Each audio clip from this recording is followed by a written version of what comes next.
샬롬, 하나님과 동행하는 새벽기도회 달라스 이마누엘 교회 권성철 목사입니다.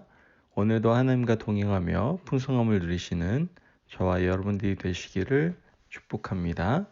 오늘 말씀은 여호수아 21장 1절에서 8절까지의 말씀입니다. 그때 레위 사람의 족장들이 제사장 엘르아살과 눈의 아들 여호수아와 이스라엘 자손의 지파 족장들에게 나와 가나안 땅 실로에서 그들에게 말하여 이르되 여호와께서 모세에게 명령하사 우리가 거주할 성읍들과 우리 가축을 위해 그 목초지들을 우리에게 주라 하셨나이다 하매 이스라엘 자손이 여호와의 명령을 따라 자기의 기업에서 이 성읍들과 그 목초지들을 레위 사람에게 주니라.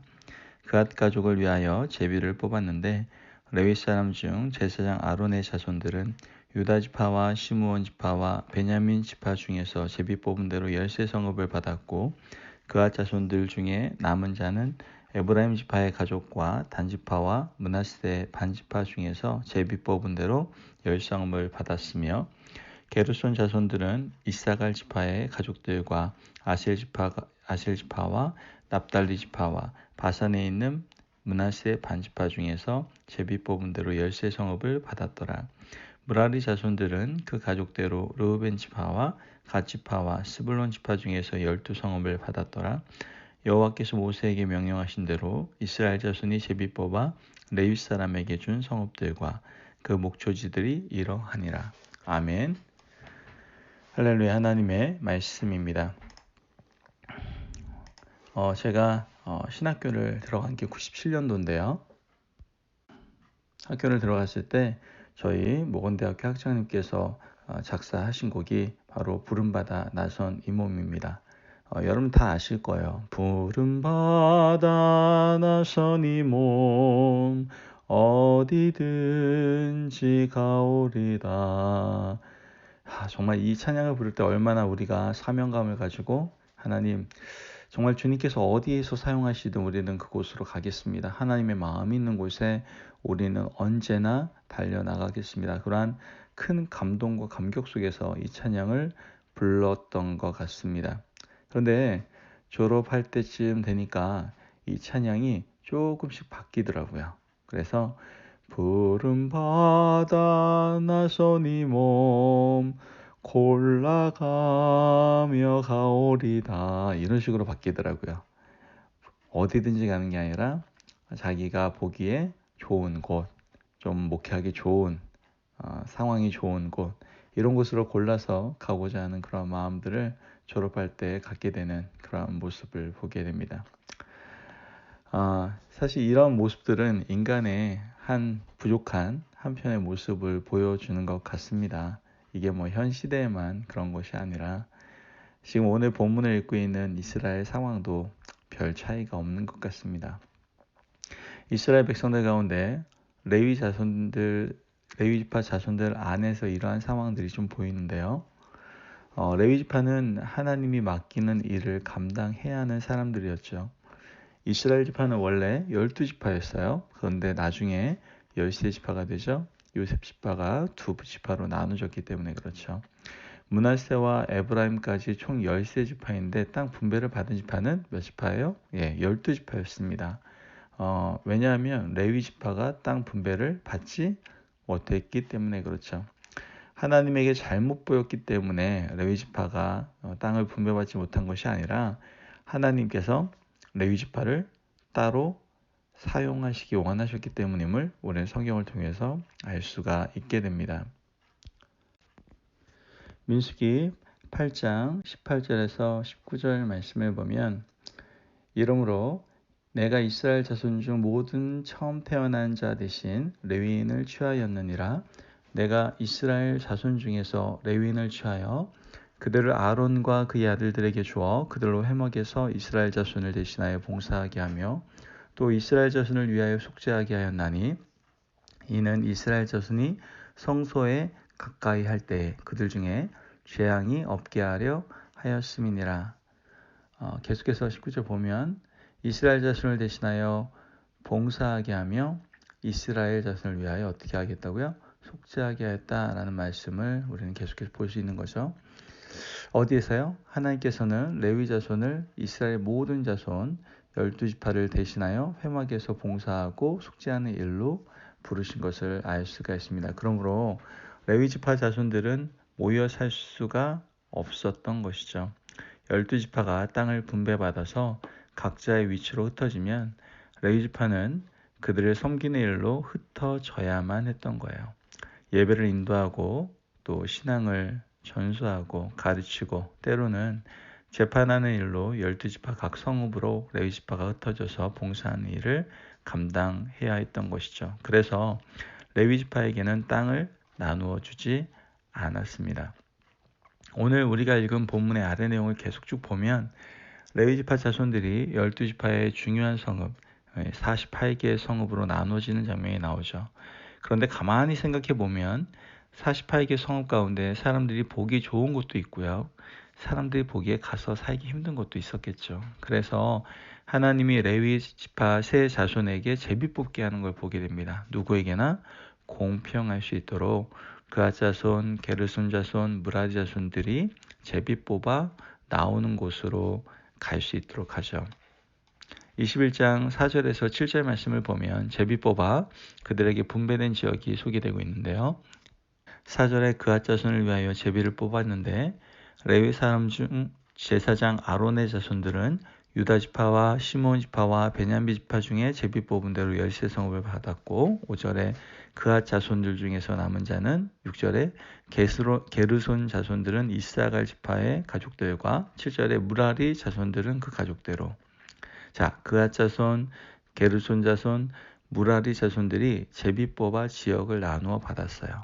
그렇게 나누어 받은 지역이 41절 말씀에 나오죠. 레위 사람들이 이스라엘 자손의 기업 중에 받은 성읍은 모두 48성읍이요 또 그 목초지들이라 이렇게 소개합니다. 이렇게 레위 자손들은 12지파가 땅을 분배받은 그 지역 중에 중요한 도시 48개 성읍으로 분산 배치되는 걸 보게 됩니다.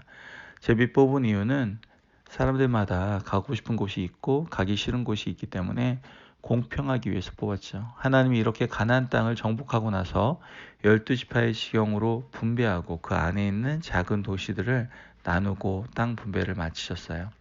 특이한 것은 가나안 땅에 살아가는 이스라엘 백성들에게는 뭐가 없었는지 아세요? 바로 왕이 없었어요. 하나님은 왕을 세우시지 않으려고 했죠. 왕이 없는 대신에 레위지파가 하나님의 말씀을 받아서 회막에서 봉사하고 그들을 위해서 속죄하고 율법을 가르치고 때로는 분쟁이 일어나면 말씀을 기준으로 재판하는 일까지 레위 지파 자손들에게 이름해 주시는 걸 보게 됩니다.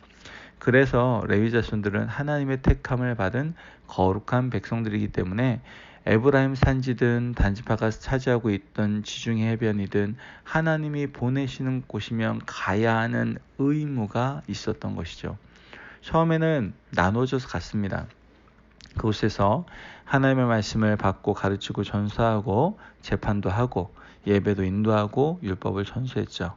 시간이 지나면 지날수록 이 레위지파 가운데서 자꾸만 손해의식이 생겨나기 시작했던 것 같아요. 사람들은 비교의식을 통해서 손해의식이 마음속에 싹트기 시작하죠. 시간이 지나고 어떻게 되는 줄 아십니까? 그들이 받은 지역을 떠나서 도망치기 시작합니다. 내팽개치고 도망하기 시작하는 거예요. 그래서 찾아온 혼란 시기가 바로 사사시대입니다. 하나님이 그들에게 사명을 주시고 분배한 땅에 와서 말씀을 잘 가르치고 율법을 전수하라고 말씀하셨는데 그들이 분배받은 지역을 버리고 도망감으로써 이스라엘 온 지역은 죄와 악과 율법이 없는 무법천지가 되고 말았던 것이죠. 이 책임을 누가 감당해야 됩니까? 레위 자손이 타락한 이 책임을 누가 감당해야 됩니까? 그때부터 하나님은 평신도 지도자들을 세우시는데 사사들이 일어나서 이스라엘 백성들 영적으로 이끌기 시작하는 것을 우리는 보게 되죠.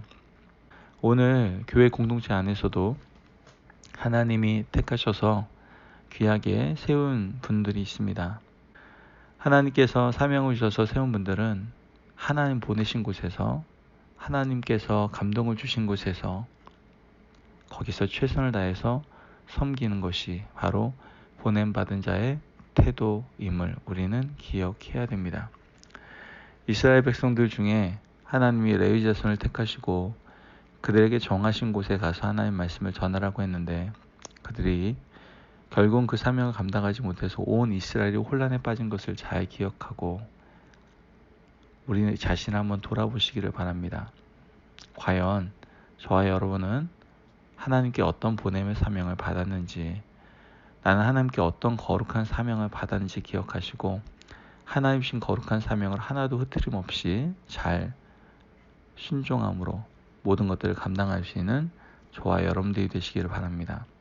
하나님께서 허락하신 그 자리에서 우리가 충성을 다하지 못하고 순종하지 못할 때, 보냄받은 사명을 기억하지 못하고 우리 자신 스스로 생각한 대로 행동할 때 바로 우리가 포함되어 있는 가정도 공동체도 곧 사사시대를 맞이할 수밖에 없다라는 것을, 하나님이 중심되지 못하고 하나님의 말씀이 세워지지 않는 영적 혼란 시기엔 사사 시기가 다가올 수밖에 없다는 것을 기억하시고 늘 우리가 있는 그 자리에서 하나님께서 온전히 하나님의 마음을 부어주신 그 하나님의 마음이 있는 곳에서 오늘도 충성을 다하시며 그 귀한 사명을 감당하시는 저와 여러분들이 되시기를 축복합니다. 기도하겠습니다. 하나님 감사합니다. 하나님께서 하나님의 마음이 있는 곳을 우리에게 부어주시고 그곳에서 귀한 사명을 감당하게 하시니 감사합니다. 그러나 우리가 연약함으로 자꾸만 이것저것 비교하게 되고 거기서 열등의식을 갖게 되고 또 거기에서 손해의식도 갖게 되고 그러므로 말미암아 그 사명의 자리를 잘 감당하지 못할 때가 많음을 고백합니다.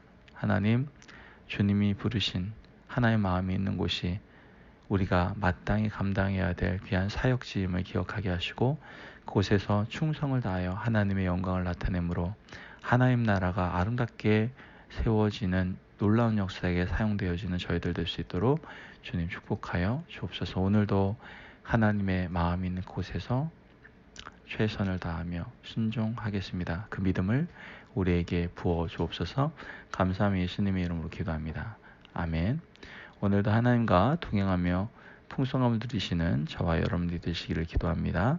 하나님의 마음이 있는 곳에서 오늘도 최선을 다하시고 승리하십시오.